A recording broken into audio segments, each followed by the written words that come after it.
Ground zero खबर के प्रायोजक हमारा सुपर 35 करियर इंस्टीट्यूट नीट और नर्सिंग में सबसे ज्यादा चयन देने वाला संस्थान। पता 3rd floor Rama Govind palace. हमारे लोग हैं वो यहाँ सुनना चाहेंगे। They would like to hear you sir.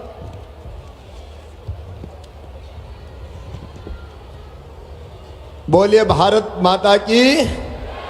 ये भोपाल की आवाज़ ऐसी जानी चाहिए कि पूरे हिंदुस्तान में गूंज जाए। भोपाल है और मैं जानता हूं मेरे भांजे भांजी बहुत अच्छे हैं। बोलिए भारत माता की जय। भोपाल जय भोपाल। हमारे भोपाल गौरव दिवस के इस कार्यक्रम में उपस्थित भारतीय जनता पार्टी के प्रदेश के अध्यक्ष आदरणीय बीडी शर्मा जी, भाई विश्वास सारंग जी, हमारे मंत्री, हमारी सांसद साध्वी प्रज्ञा सिंह ठाकुर जी, बहन मालती राय जी, कृष्णा गौर जी, हमारी लोकप्रिय विधायक,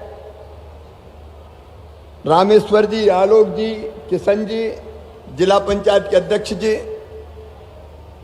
भोपाल के सभी वरिष्ठगण, बहनों भाइयों और भांजे भांजियों, अभी लेजर शो में आपने देखा हमारा देश आजाद हुआ था, स्वतंत्र हुआ था 15 अगस्त 1947 को, लेकिन भोपाल स्वतंत्र हुआ था 1 जून 1949 को। तो ये हमारा केवल गौरव दिवस नहीं है, ये भोपाल का स्वतंत्रता दिवस भी है। भोपाल के स्वतंत्रता दिवस की आप सबको बहुत बहुत शुभकामनाएं, आप सबको बधाई। लेकिन ये स्वतंत्रता भी आसानी से नहीं मिली थी। भोपाल के नवाब ने भारत में विलय से इनकार कर दिया था, भोपाल रियासत का, और तब यहां विलीनीकरण आंदोलन चला था। पंडित उद्धवदास मेहता जी, भाई रतन कुमार जी, बालकृष्ण गुप्ता जी, प्रोफेसर अक्षय कुमार जैन जी, ठाकुर लाल सिंह जी, पूर्व राष्ट्रपति डॉक्टर शंकर दयाल शर्मा जी, शांति देवी जी, मोहनी देवी जी, मथुरा बाबू, सारंग जी, ऐसे अनेकों लोग थे जिन्होंने भोपाल की आजादी के लिए विलीनीकरण आंदोलन में भाग लिया और बोरास में तिरंगा झंडा फहराते हुए हमारे 4 लोग बोरास के शहीद हुए थे। आज मैं उन सब शहीदों के चरणों में प्रणाम करता हूं। उनके कारण 1 जून 1949 को भोपाल स्वतंत्र हुआ और भारत का अभिन्न अंग बना। इसके पहला का इतिहास भी आप देखें। ये भोपाल केवल नवाबों का शहर नहीं है, ये भोपाल था राजा भोज का बसाया हुआ भोजपाल। राजा भोज ने शहर बसाया, और केवल राजा भोज नहीं, सुशासन के सूत्र राजा भोज ने दिए। भोपाल सिर्फ एक शहर नहीं बल्कि काल है, और यह काल कमाल भी है और बेमिसाल भी है।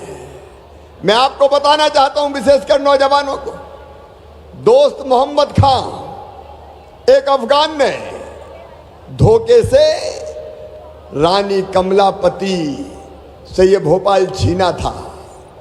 रानी के बेटे भी बहादुरी के साथ लड़े, और जब लगा कि रानी की फौजें हार रही है तो रानी कमलापति जी ने छोटे तालाब में जल समाधि ले ली थी अपने स्वाभिमान और सम्मान की रक्षा के खातिर। आज मैं रानी कमलापति जी को भी प्रणाम करता हूं। मुझे कहते हुए गर्व है कि हमने भोपाल के बड़े ताल में राजा भोज की प्रतिमा लगाई, जो आज भोपाल की पहचान बन गई। और इतिहास जिसे भूल गए थे आज के बच्चे, हम उनके सामने रखना चाहते हैं, और इसलिए हबीबगंज रेलवे स्टेशन का नाम बदल के रानी कमलापति रेलवे स्टेशन कर दिया गया है। बोलो अच्छा किया कि नहीं किया? अरे जोर से बताओ, अच्छा किया कि नहीं किया? और एक बात और सुन लो, यहां इस्लाम नगर बन गया था जगदीशपुर। पिछले दिनों इस्लाम नगर का नाम भी बदल के जगदीशपुर कर दिया गया। हमारे प्राचीन गौरव, हमारी परंपराएं, हमारे जीवन मूल्यों को लौटाने का प्रयास किया गया है। भोपाल का इतिहास बहुत गौरवशाली है। मैं आज बहुत विस्तार में नहीं जाऊंगा, लेकिन मैं कहना चाहता हूं कि हमारा भोपाल आज हिंदुस्तान के सब राज्यों में स्वच्छतम राजधानी है। तेजी से विकास की तरफ आगे बढ़ रहा है। ये जो नेतृत्व मंच पर बैठा है, इनके प्रयासों से मैं लंबी बात नहीं करूंगा। भोपाल काफी आगे बढ़ा है, लेकिन भोपाल को और आगे ले जाना है। एक अपील आज भोपाल वालों से मैं करना चाहता हूं। बताओ करूं क्या? अरे करूं क्या? तो स्वच्छता में भोपाल को, इंदौर को पछाड़ के नंबर 1 बनाना है। बोलो तैयार हो? अरे ऐसे नहीं, जोर से बोलो, तैयार हो? तो सबको मिलके काम करना पड़ेगा। करेंगे? आज मामा ने भी गीला कचरा और सूखा कचरा ढोया है। अगर स्वच्छ बनाना है तो भांजे भांजियों को भी साथ आना पड़ेगा। बोलो आएंगे? दूसरी एक बात और कहना चाहता हूं। भोपाल में नशे का, अपराधों का कारोबार किसी भी कीमत पर नहीं चल पाएगा। मैं विशेषकर अपने बेटे बेटियों को कहना चाहता हूं, इससे पूरी तरह से बच कर रहना। और एक वचन आपको देता हूं कि इस तरह के आपराधिक कृत्य को अगर किसी ने किया तो वो नेस्त नाबूद कर दिया जाएगा। हम भावी पीढ़ी को किसी भी कीमत पर तबाही की तरफ नहीं जाने देंगे। भोपाल वासियों, आज भोपाल गौरव दिवस के अवसर पर हमने तय किया है, भोपाल का गौरव दिवस और स्वतंत्रता दिवस के अवसर पर 1 जून को सार्वजनिक अवकाश रहेगा, छुट्टी रहेगी, ताकि हम आनंद के साथ भोपाल के गौरव दिवस को मनाएं। अपना भोपाल तेजी से आगे बढ़ रहा है और इसलिए भोपाल में एक विशाल कन्वेंशन सेंटर बनाया जाएगा, जहां बड़े बड़े कार्यक्रम संपन्न हो सके। होशंगाबाद रोड पर एक एलिवेटेड कॉरिडोर बनाकर वहां की समस्या का समाधान किया जाएगा और कमला पार्क से लाल घाटी तक 8 लेन एलिवेटेड कॉरिडोर बनाया जाएगा, जिसकी एक भुजा सीधा इंदौर रोड को स्पर्श करेगी। अपना भोपाल मेट्रो शहर तो है ही, लेकिन अब केवल सड़क मार्ग नहीं, हवाई मार्ग का उपयोग भी परिवहन के लिए हो, इसलिए केबल कार और रोपवे चलाने की व्यवस्था भी अपने भोपाल में की जाएगी। और एक अगर सब सहमत हो तो आपसे पूछ कर करना चाहता हूं, बताओ भोपाल में एक बहुत अच्छा क्रिकेट स्टेडियम होना चाहिए कि नहीं? सब तैयार हैं? तो भोपाल में इंटरनेशनल स्तर का एक क्रिकेट के स्टेडियम का निर्माण किया जाएगा। वेस्टर्न बाईपास भी बनाएंगे और भोपाल जो हमारे प्रदेश की राजधानी है, उसको केवल मध्य प्रदेश नहीं, हिंदुस्तान और दुनिया के सबसे अच्छे शहरों में एक बनाएंगे। बोलो, सबको भोपाल अच्छा लगता है? भोपाल से प्यार है? मैं तो बचपन से भोपाल की गलियों में घूमा हूं।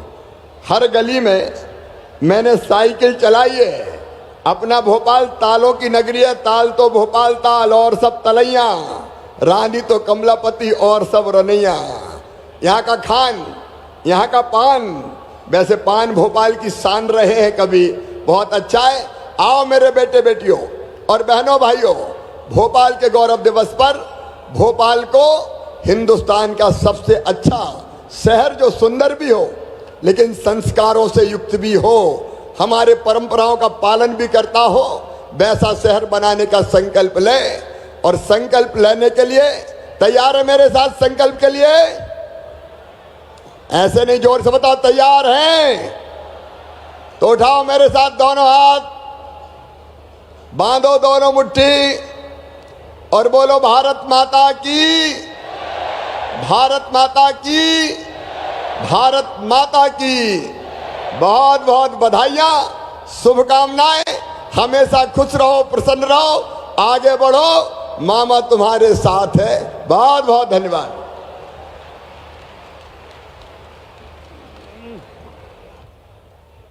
जी, मैं गुजारिश करूंगा शिवराज जी से कि आप अपने स्थान को ग्रहण करें। सब डिग्निटरीज के साथ कुछ अवार्ड्स हैं, कुछ सम्मान हैं जो आपके हाथों से हम देना चाह रहे हैं। सबसे पहले भोपाल विलीनीकरण योद्धा जो हैं उनके नाम लेना चाहूंगा। एक तरह से स्वतंत्रता संग्राम। देखिए, ये भोपाल के जो गौरव है उनका सम्मान हो रहा है, और जब उनका सम्मान हो, जिनने भोपाल के लिए और समाज के लिए कुछ बेहतर काम किया है, तो तालियां भी बजनी चाहिए और उत्साह का प्रदर्शन भी होना चाहिए, ताकि लोग अच्छा काम करते रहें। और इसलिए नाम जैसे ही पुकारा जाएगा, ताली बजा के सब स्वागत करेंगे। बिल्कुल सही कहा कि जब नाम जैसे पुकारा जाएगा, आपकी तालियों की जो गड़गड़ाहट है वो सुनाई देनी चाहिए। सबसे पहले स्वतंत्रता संग्राम सेनानियों के नाम लिए जाएंगे। ज्यादातर ये स्वर्गीय हैं, बट इनके परिवार जन यहां पे हैं। सबसे पहले स्वर्गीय भाई उद्धवदास मेहता। ऐसे नहीं छोड़ूंगा, जोर से ताली बजाओ।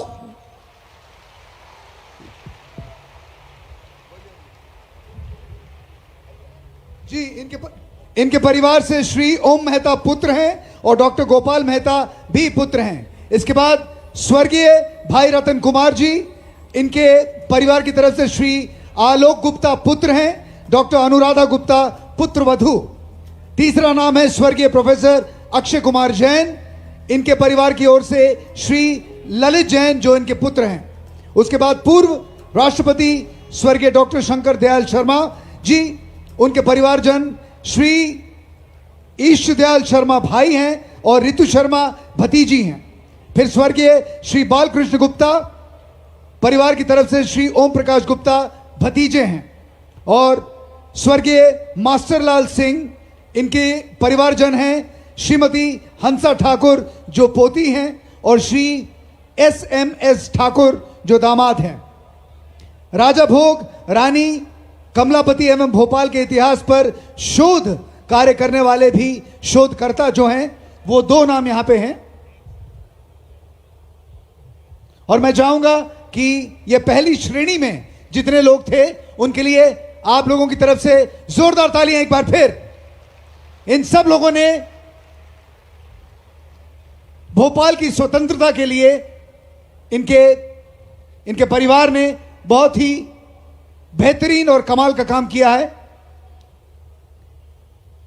उनके परिवार के जो जन हैं, पुत्र वधू, भाई भतीजे, सब यहां पे एक एक करके आए हैं और सबको सम्मानित यहां पे किया जा रहा है। भोपाल वासियों को मैं ये बताना चाहती हूँ कि ये जो परिवार के लोग हैं, इनके जो बुजुर्ग थे, इनके जो पूर्वज थे, उन्होंने भोपाल को मुख्य धारा से जोड़ने का कार्य किया था। आज हम इन्हें शॉल, श्रीफल और एक मोमेंटो देकर यहाँ पर सम्मानित कर रहे हैं। आप सभी से अनुरोध है कि तालियों की गूंज बंद नहीं होनी चाहिए, क्योंकि यही वो परिवार है जिसकी वजह से आज हम भोपाल वासी हमारे इस भारत का हिस्सा बने हैं। तो thank you so much to all the people of the dignitaries family कि आज आप हमारे बीच यहाँ आए हैं और हमें अपनी प्रेजेंस से सम्मानित किया है।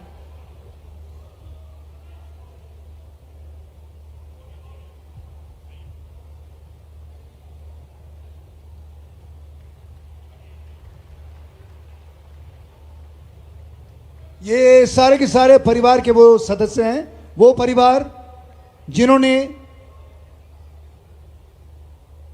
भोपाल को भारत के साथ विलीन होने में मदद की, उसकी तरफ कार्य किया।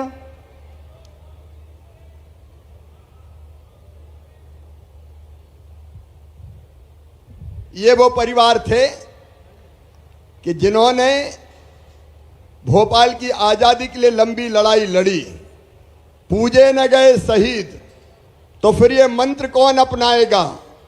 तोपों के मुंह से कौन अकड़ छातियां अपनी अड़ाएगा? चूमेगा फंदे कौन, गोलियां कौन बख्श पे खाएगा? अपने हाथों अपने मस्तक फिर आगे कौन बढ़ाएगा? पूजे न गए ये वीर तो फिर ये बीज कहां से आएगा? धरती को मां कहकर माटी माथे से कौन लगाएगा? इसलिए आओ एक बार जोरदार ताली बजा के इनका स्वागत करें, अभिनंदन करें। बोलिए भारत माता की। और अब मस्ती के मूड में है सब, आगे कार्यक्रम चलने दीजिए, अब कोई भाषण नहीं होगा। जी हाँ, और हमारे मामा जी जब भी स्टेज पर आते हैं, इसी प्रकार जो पूरा स्टेज का जो माहौल है और जो जनता के बीच का माहौल है वो ऊर्जा से भर जाता है। Thank you so much sir कि आपने कुछ समय हमारे साथ यहाँ पे व्यतीत किया और कार्यक्रम को आगे बढ़ाते हुए अब हम हमारे नेक्स्ट सेट ऑफ अवार्ड्स करने जा रहे हैं। जी, लेकिन उसके लिए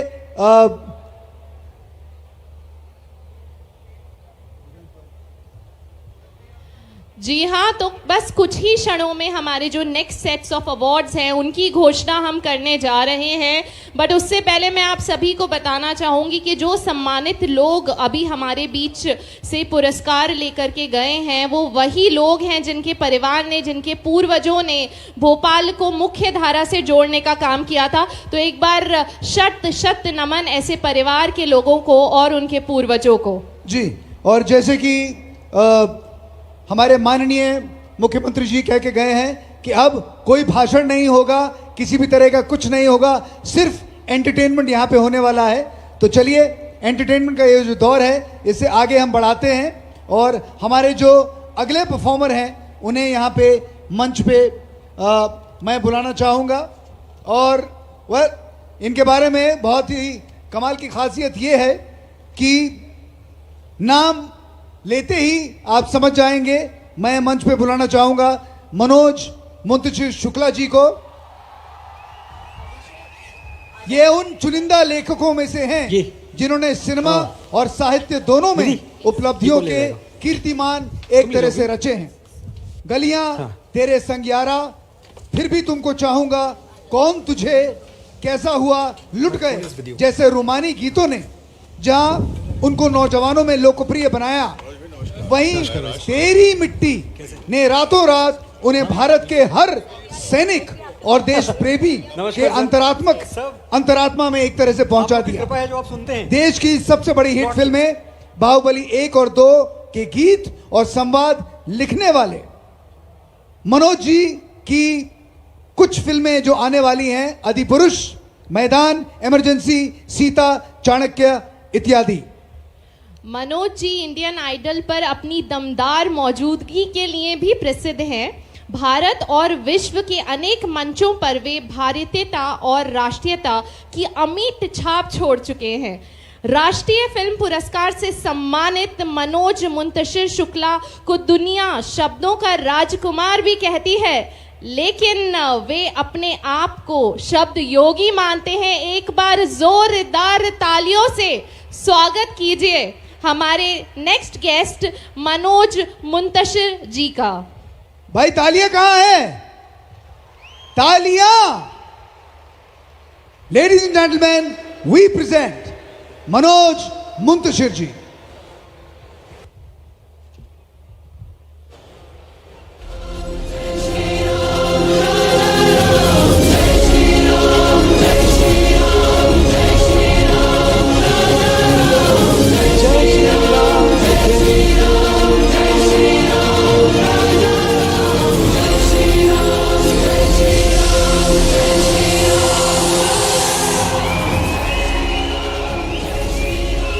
जय हो भोपाल, हर हर महादेव, जय श्री राम, जय जय श्री राम। ये जो तारीफों भरी तालियां बजाकर आपने मेरा स्वागत किया है, सबसे पहले तो इसके लिए बहुत बहुत बहुत आभार। मैं एक बात लेकिन कह दूं, क्योंकि मैं भोपाल में खड़ा हुआ हूं, बड़े प्रबुद्ध श्रोताओं के बीच में हूं, बड़े गणमान्य अतिथि पहली पंक्ति पर विराजमान है, एक एक करके सबको प्रणाम प्रेषित करूंगा। लेकिन मैं ये कह दूं कि ये जो शब्द और वाणी है, इसमें किसी लिखने वाले बोलने वाले का कोई चमत्कार नहीं है, ये सब मां शारदा की कृपा है। मेरे शब्दों में भी साथियों तभी तक उजाला है जब तक वहां से करंट आ रहा है। तारीफों के लायक ना शोहरत का हकदार हूं, सारी बिजली उसकी है, मैं तो केवल तार हूं। वाह, क्या जोश, क्या उत्साह। मैं देख रहा हूं इतना बड़ा सभा मंडप आपने भर दिया है, इस कोने से लेकर उस कोने तक, प्रथम पंक्ति से लेकर अंतिम पंक्ति तक भोपाल के सूरमाओं की उपस्थिति है, मौजूदगी है। मैं हमेशा ये कहता हूं कि एक भरा हुआ सभागार, भरी हुई कुर्सियां देखकर एक वक्ता को वही खुशी होती है जो मेडल से भरा हुआ अपना सीना देखकर एक फौजी को, एक जवान को होती है। वो खुशी जो फसलों से भरा हुआ अपना खेत देखकर एक किसान को होती है। मेरे जीते हुए मेडल भी आप हैं, मेरी बोई हुई फसल भी आप हैं। मैं चाहता हूं एक बार अपने अभिनंदन में गगन भेदी तालियां बजा लें।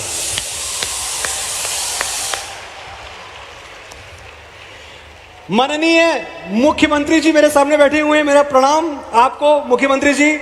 बड़ा सौभाग्य आपके सामने बोल रहा हूं। हमारी सांसद बैठी हुई हैं, नमस्ते मुख्यमंत्री जी। एक बात, मैं जब भी आपको प्रणाम करता हूं तो मन से, अंतरात्मा से क्यों करता हूं, आज उसकी वजह बता देता हूं। मुझे ऐसा लगता है कि पूरे भारतवर्ष में बहुत कम लोग हैं जिन्होंने अपने बुजुर्गों से इतना सीखा है जितना आपने सीखा है। मैं समझता हूं कि महाराज विक्रमादित्य से और राजा भोज से राजधर्म सीख के आपने जो किया है, उसने आपके प्रदेश को गुड गवर्नेंस का मॉडल बना दिया है। तालियां आपके लिए। और मेरे प्रणाम का एक और कारण है कि आपने मध्य प्रदेश में गुलामी के प्रतीक गिरा दिए। इस्लाम नगर फिर से जगदीशपुर हो गया, नसरुल्लागंज फिर से भेरुंडा हो गया, और हम देख रहे हैं कि हबीबगंज स्टेशन का नाम बदल गया, रानी कमलापति रेलवे स्टेशन हो गया। जितनी बधाई दी जाए आपको इसके लिए उतनी कम है। लेकिन माननीय, मैं एक बात कहूंगा कि आज मैं जिस भूमि पर खड़ा हूं, यह राजा भोज का पावन नगर है। इसकी पीड़ा यह है कि आज भी इसे भोपाल कहा जाता है। वही नाम जो दोस्त मोहम्मद और हमीदुल्लाह की याद दिलाता है। माननीय, मैं ये कहना चाहता हूं, यहां मेरा उद्गार है कि ये दोस्त मोहम्मद जैसे लुटेरे और हमीदुल्लाह जैसे आतंकी का नगर नहीं है, ये राजा भोज का नगर है। वो राजा भोज जो प्रजापालक थे, वो राजा भोज जो परम शिव भक्त थे, आज मध्य प्रदेश पर शिव का राज है। भोपाल का नाम बदलकर भोजपाल अब नहीं होगा तो कब होगा?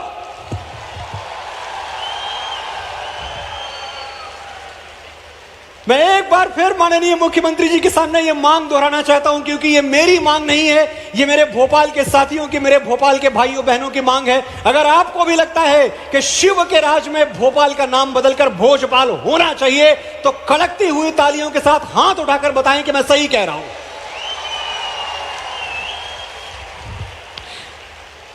हमारी माननीय सांसद की तालियां सबसे ऊपर हैं, वो सबसे पहले चाहती हैं कि भोपाल का नाम बदल के भोजपाल किया जाए। अच्छा, एक चीज मैं और बताऊं, एक बड़ी कमाल की चीज है।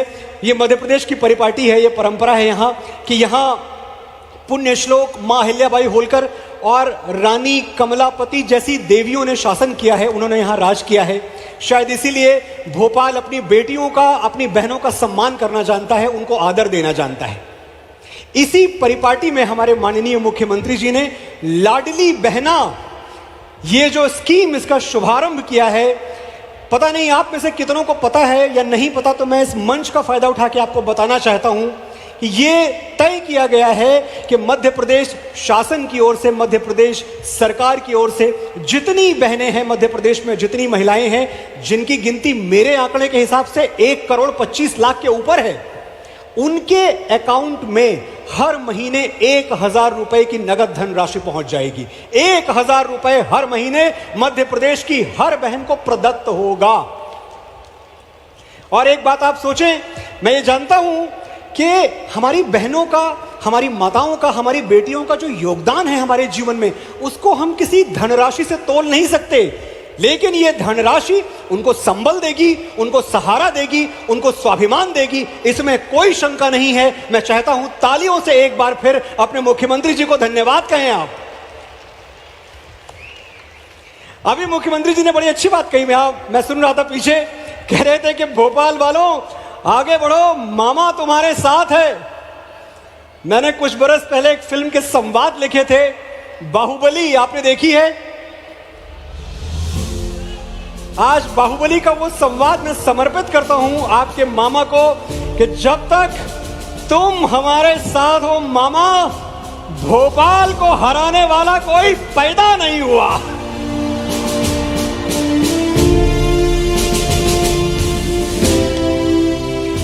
अच्छा, मेरा बड़ा सौभाग्य है आज, एक तो मध्य प्रदेश आना ही सौभाग्य की बात है, लेकिन जब भोपाल आना हो तो मैं ये सोच के फूला नहीं समाता हूं कि आज मैं उस धरा पे खड़ा हूं जिसको अगस्त्य मुनि ने अपने चरणों से पावन किया है।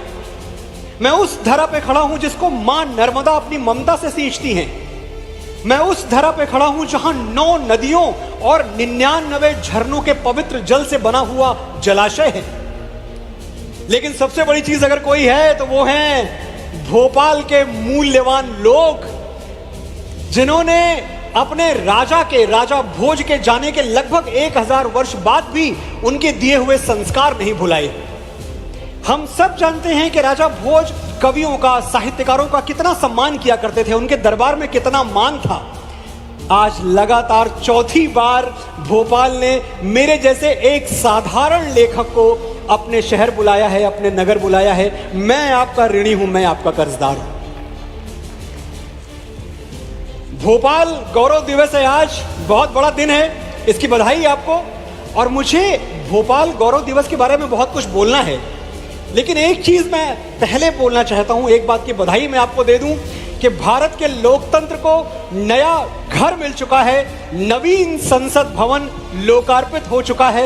एक बार नए संसद भवन के सम्मान में भी तालियां बजनी चाहिए। हम सब ने टेलीविजन पर देखा, मुख्यमंत्री जी, इतना भव्य, इतना आकर्षक, इतना विशाल, 3 बड़े बड़े द्वार, क्या अद्भुत भवन का निर्माण हुआ है। लेकिन कुछ लोग हैं, कुछ महानुभाव जिनको आपत्ति है, कहते हैं भाई गलत बनवा दिया, क्यों बनवा दिया। मैं ईश्वर से प्रार्थना करता हूं कि उनकी सुने और उनको संसद भवन में बैठने के कष्ट से सदैव दूर रखें। वैसे हमारे माननीय प्रधानमंत्री जी मोदी जी, वो तो परंपराओं पर चलने वाले हैं और भारतीय ज्ञान परंपरा का बड़ा सम्मान है उनकी नजर में। तो हमने ये देखा कि उन्होंने संसद भवन का निर्माण वास्तुशास्त्र के आधार पर कराया है। पूरा ध्यान रखा गया है वास्तुशास्त्र का। और हुआ क्या, लोकार्पण के ही दिन, पहले दिन 19 पार्टियों ने अपने ही देश की संसद भवन में जाने से मना कर दिया, अपनी ही संसद का बहिष्कार कर दिया। दुनिया में कहीं ऐसा नहीं हुआ है। आप उठा के हिस्ट्री देख लीजिए, पढ़े लिखे लोग बैठे हैं। अपने लोकतंत्र का मंदिर, अपने लोकतंत्र का भवन, अपनी संसद का बहिष्कार कौन करता है भाई? ये तो दुश्मनों वाला काम किया आपने। लेकिन हां, इसके साथ यह भी सिद्ध हो गया कि वो जो वास्तुशास्त्र जो मोदी जी ने अप्लाई किया था वो काम कर रहा है। आसुरी शक्तियां संसद भवन से दूर हैं। साथियों, आज हमारे पास थोड़ा वक्त कम है। वैसे तो मैं जब भी आपसे मिला हूं मैंने बहुत लंबी लंबी बातें की हैं। आज समय कम है, इसलिए जितना भी समय इसका सदुपयोग करते हैं। आज की जो तारीख है 1 जून, आज ही के दिन 1949 में भोपाल पर पहली बार तिरंगा फहराया था। भोपाल ने आजाद हवा में सांस पहली बार 1 जून 1949 को ली थी। और आपके मन में यह प्रश्न होगा कि भाई देश तो 15 अगस्त 1947 को आजाद हो गया था, तो भोपाल को 2 साल और इंतजार क्यों करना पड़ा? इसलिए कि भोपाल की आजादी का सूर्य एक लोभी नवाब ने अपनी मुट्ठी में कैद कर रखा था। हमीदुल्लाह खान के नाम से वाकिफ हैं आप लोग?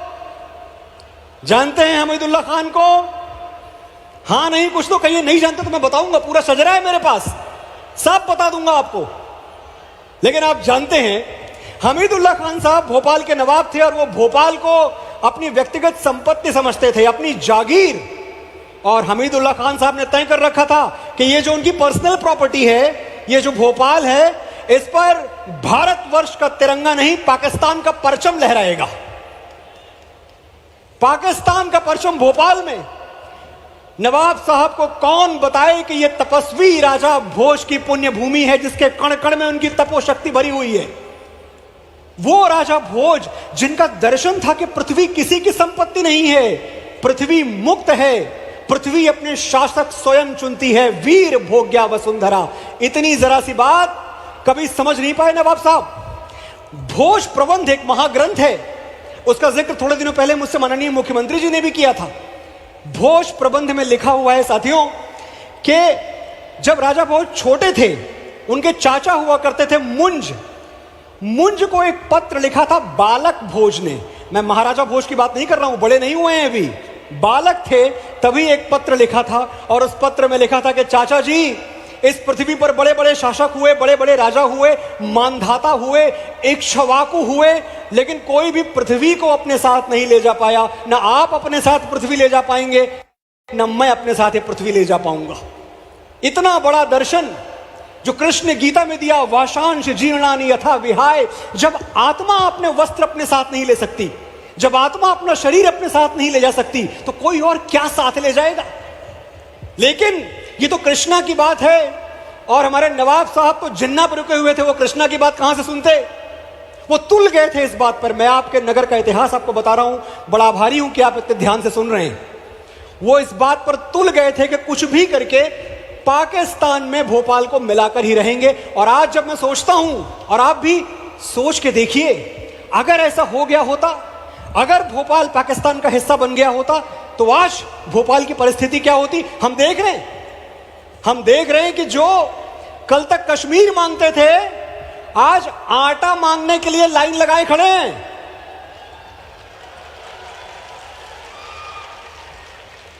और ये सब किया धरा किसका है? उनकी फौज का। फौज, पाकिस्तान की सेना। मुझे हंसी आती है कि ये वही सेना है जिसने आजादी के बाद से आज तक युद्ध एक भी नहीं जीता और चुनाव एक भी नहीं हारा।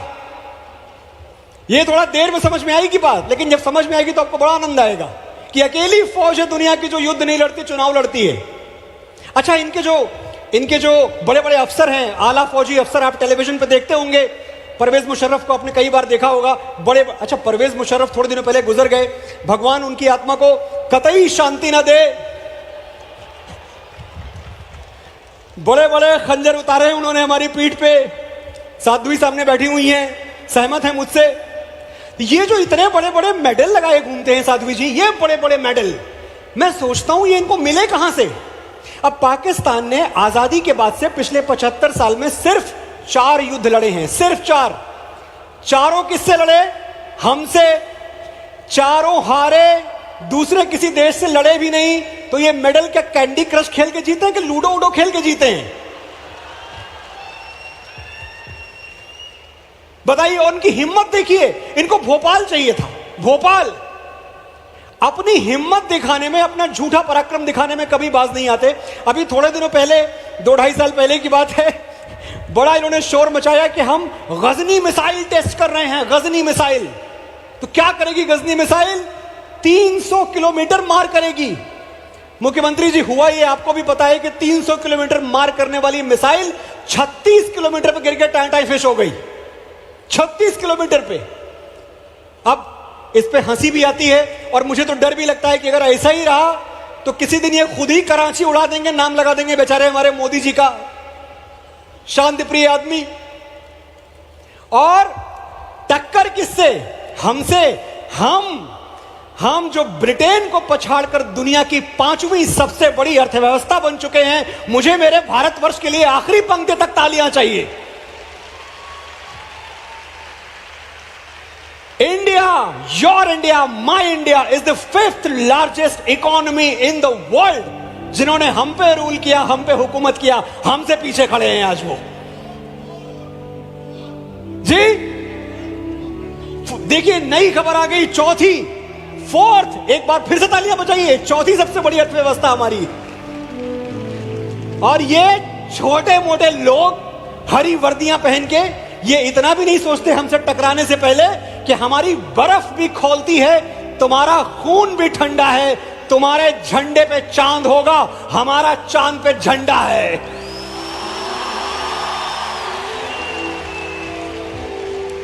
लेकिन नवाब साहब, नवाब हमीदुल्लाह खान, आपके शहर का इतिहास है, नवाब साहब की जिद थी कि हम तो भोपाल को अपने अंगूठे तले दबा के रहेंगे, हम तो भोपाल को पाकिस्तान से मिला के रहेंगे। और आपके दादा परदादा, आपके बुजुर्ग जो अब इस दुनिया में शायद नहीं होंगे, उनको क्या लगन थी कि जनगण मन गा के रहेंगे, भोपाल में तिरंगा फहरा के रहेंगे। साथियों, इतिहास गवाह है कि स्वाधीनता और स्वतंत्रता रक्त का मोल चुकाए बगैर कभी प्राप्त नहीं होती। तलवारें जहां सोती हैं बंद म्यानों में, किस्मतें वहां सड़ती हैं तहखानों में। तलवारें जहां सोती हैं बंद म्यानों में, किस्मतें वहां सड़ती हैं तहखानों में। शोणित के बदले अश्रु जहां बहता है, वो देश कभी स्वाधीन नहीं रहता है। जहां रक्त के बदले आंसू बहाए जाते हैं, उस देश को कभी स्वाधीनता नहीं मिलती। अब जो सर पे आ पड़े, नहीं डरना है, जन्मे हैं तो 2 बार नहीं मरना है। हर हर महादेव। भोपाल वो नगर है, ये वो गौरवशाली नगर है जहां तिरंगे का मान रखने के लिए आपके बुजुर्गों ने प्राणों का दान दे दिया। आपको ले चलता हूं इतिहास में वापस। 14 जनवरी मकर संक्रांति का पावन दिन, उदयपुरा तहसील है और उदयपुरा तहसील में एक जगह है बोरास। बोरास में नर्मदा किनारे 14 जनवरी 1949 को हमारे लौह पुरुष सरदार वल्लभ भाई पटेल के आह्वान पे भोपाल के नवयुवकों ने, भोपाल के नौजवानों ने यह निश्चय किया कि तिरंगा लहराएंगे अपने नगर में। लेकिन हुआ क्या? तिरंगा लहराने के लिए एक बड़ी विशाल सभा का आयोजन किया गया और उस सभा को चारों ओर से, अगर आपने जनरल डायर वाली कहानी सुनी है तो वैसा ही कुछ इमेजिन कीजिए कि उस सभा को चारों तरफ से नवाब हमीदुल्लाह खान की पुलिस ने घेर लिया और ऐलान कर दिया कि अगर तिरंगा लहराने के लिए कोई आगे बढ़ा तो बंदूकों का, संगीनों का मुंह खोल दिया जाएगा, गोलियों से भून दिया जाएगा। तो जिसके अंदर भी भारत भक्ति जग रही हो, वो अपनी भारत भक्ति को दबा के रखे, सर झुका के रहे। और आपके बुजुर्ग, आपके दादा परदादा, आपके पुरखे, वो हौले हौले मंद मंद मुस्कुराए। उनकी मुस्कुराहट हबीबुल्लाह खान से कह रही थी कि तेरी हैवानियत की है तो बस औकात इतनी है, बहाकर बेगुनाहों का लहू इतराना आता है। तेरी हैवानियत की है तो बस औकात इतनी है, बहाकर बेगुनाहों का लहू इतराना आता है। गुरूरे बेखबर ये बात तुझको कौन समझाए, वो सर झुक ही नहीं सकता जिसे कट जाना आता है।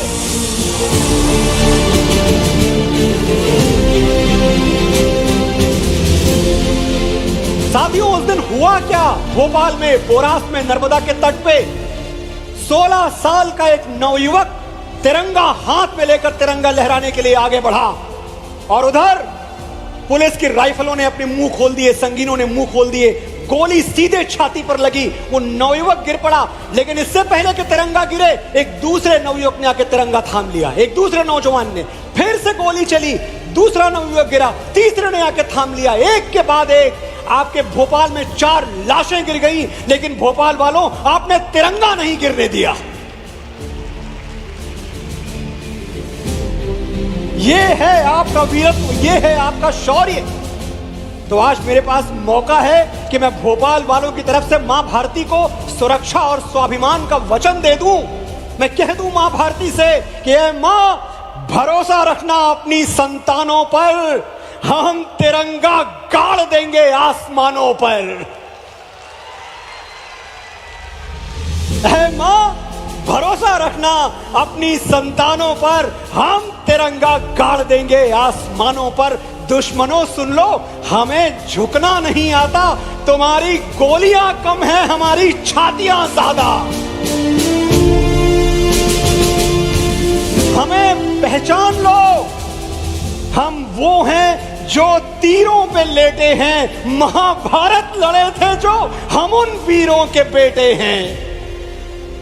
शहादत जश्न दोनों एक है अपनी कहानी में, हमें वो मौत प्यारी है जो आती है जवानी में। हमारे नाम पर ढोलक बजेगी दो जहानों में, मरेंगे यूं कि हम जिंदा रहेंगे दास्तानों में। हिंदुस्तान को नाज होगा हम दीवानों पर, ऐ माँ भरोसा रखना अपनी संतानों पर, हम तिरंगा गाड़ देंगे आसमानों पर। भारत माता की, भारत माता की, राजा भोज की। साथियों, जब आपने राजा भोज का जयकारा लगाया तो मैं आपको एक बात और बता दूं, और ये मैं उनको नहीं बता रहा हूं जो मेरे भाई बंधु मेरे दोस्त यहां बैठे हुए हैं जिनको मुझसे ज्यादा पता है। मैं अपने बच्चों से बात कर रहा हूं जो शायद अपने इतिहास के बारे में, अपने गौरवशाली अतीत के बारे में थोड़ा कम जानते हैं, कुछ कमी रह गई पढ़ने में समझने में। मैं उनको यह बताना चाहता हूं कि आपके राजा भोज परम भक्त थे, परम राम भक्त। और परम राम भक्त इसलिए भी थे कि जिस तरह के राजधर्म का पालन उन्होंने किया, वैसा राजधर्म भगवान श्री राम के अलावा सिखा कौन सकता है? दूसरी टेक्स्ट बुक कहां है? और जब मैं भगवान श्री राम की बात करता हूं तो कभी कभी मैं देखता हूं मेरे सामने जो लोग बैठे होते हैं वो राम का नाम लेते ही भगवान श्री राम को किसी धर्म विशेष, जाति विशेष, संप्रदाय विशेष में आंकने लगते हैं, वहां तोलने लगते हैं। मैं बड़ी विनम्रता से कहना चाहता हूं कि भगवान राम तो सबके हैं। हमारे परम श्रद्धेय भारत रत्न अटल बिहारी वाजपेयी जी कहा करते थे कि आप धर्मांतरण कर सकते हैं, राष्ट्रांतरण नहीं कर सकते। राम हमारे भी पूर्वज हैं, राम आपके भी पूर्वज थे। और आपके सामने एक विकल्प है। चलिए आपकी बात सुनते हैं। मैं आपके सामने दो विकल्प रखता हूं आज, दो परंपराएं। एक भगवान श्री राम की परंपरा है जिसको मैं भारतीय परंपरा कहता हूं, और दूसरी बाबरी परंपरा है। आप दोनों की एक झलक देख लीजिए, जो आपको ठीक लगे। आपका विवेक है, आप बुद्धिमान लोग हैं, आपको सिखाने समझाने वाला मैं कौन होता हूं। लेकिन जानिए तो, चूज करने के पहले, सिलेक्शन से पहले, चुनाव से पहले जानिए तो कि आप क्या चुन रहे हैं। एक तरफ भारतीय परंपरा है जहां राजा दशरथ के 4 बेटे थे, राम, लक्ष्मण, भरत, शत्रुघ्न। एक बेटे को वनवास मिला, दूसरा पीछे पीछे चला गया। भाई लक्ष्मण को तो वनवास मिला भी नहीं था। और तीसरा भरत, वो दल बल अपनी सेना लेके बड़े भैया को मनाने चला गया, बड़े भैया वापस चलो अयोध्या पे राज करो।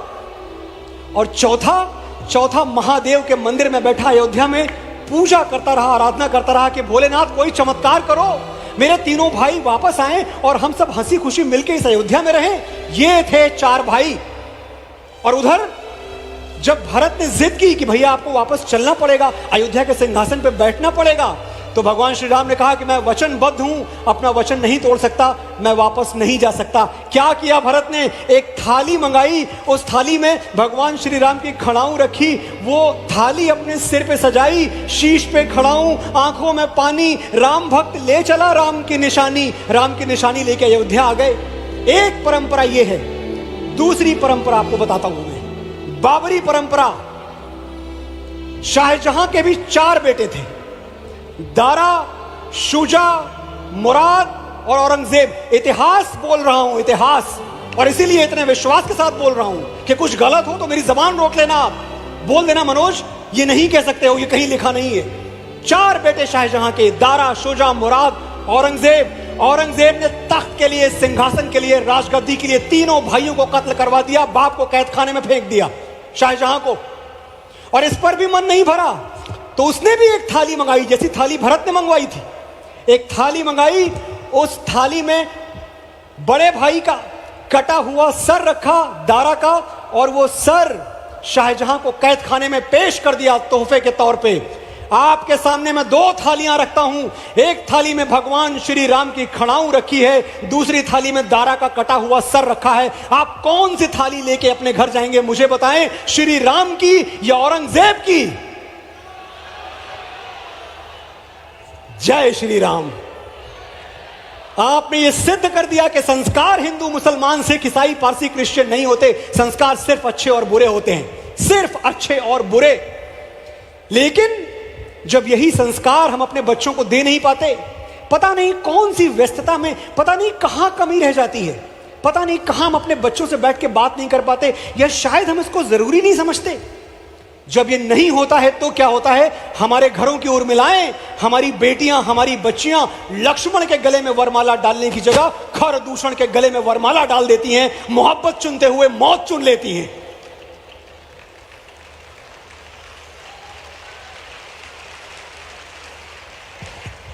बहुत दुख भरे पन्ने हैं साथियों, मैं पलटना नहीं चाहता, आपको भी दुख होगा, मुझे भी वेदना होगी। लेकिन अभी 3 दिन पहले जो दिल्ली में हुआ हम सब ने देखा, और उसके थोड़े दिनों पहले जो साक्षी के साथ तो अभी हुआ, इसके पहले जो श्रद्धा के साथ उसी दिल्ली में हुआ था वो भी हमने देखा।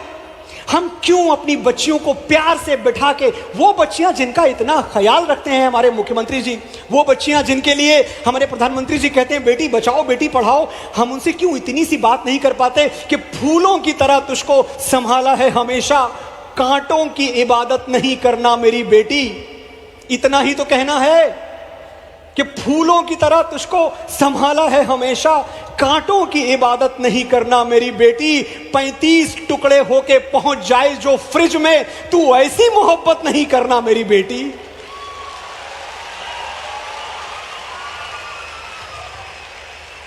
और ये कोई पहली बार नहीं हुआ है हमारे साथ। अभी मुख्यमंत्री जी बता रहे थे 1723 वो साल था जब दोस्त मोहम्मद की दरिंदगी के आगे हमारी मां रानी कमलापति को जल समाधि लेनी पड़ी। ये पहली बार थोड़ी हुआ है, ये तो होता आ रहा है। ये कलावा का छलावा हमारे साथ कब तक होगा, ये मुझे और आपको सोचना है। कब तक हम ये धोखा बर्दाश्त करते रहेंगे।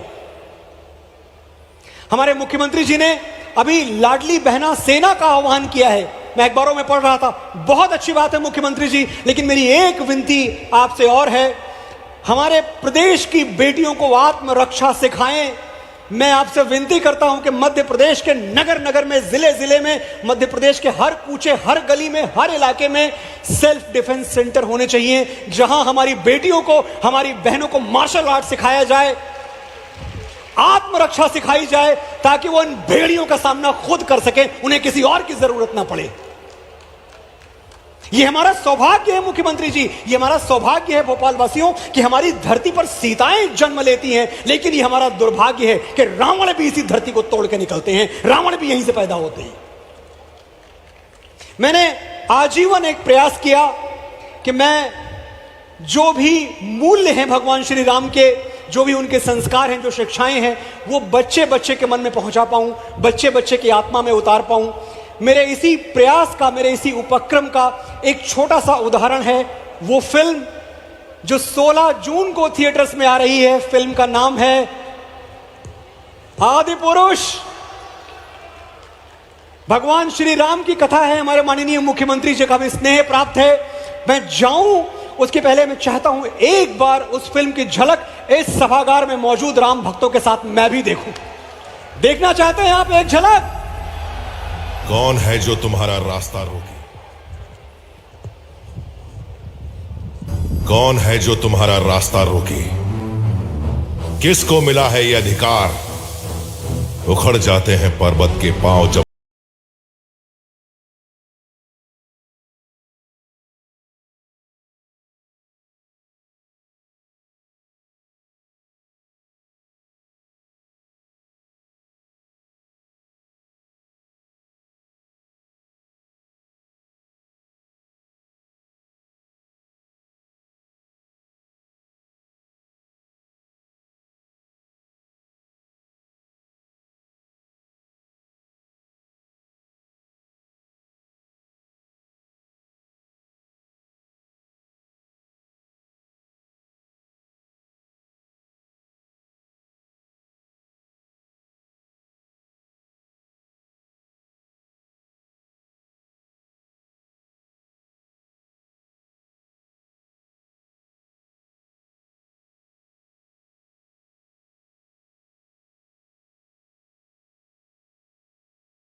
जय जय श्री राम।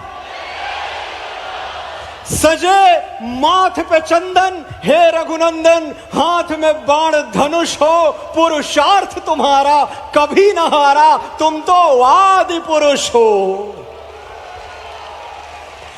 साथियों, मैं बार बार कहता हूं, श्री राम से सीखिए, क्योंकि सुख और शांति के जिस शिखर पर हम जाना चाहते हैं, एक व्यक्ति के तौर पे, इंडिविजुअल के तौर पे, परिवार के तौर पे, देश के तौर पे, राष्ट्र के तौर पे और विश्व के तौर पे, वहां पहुंचने का मार्ग भगवान श्री राम के सिवाय कोई और नहीं दिखा सकता।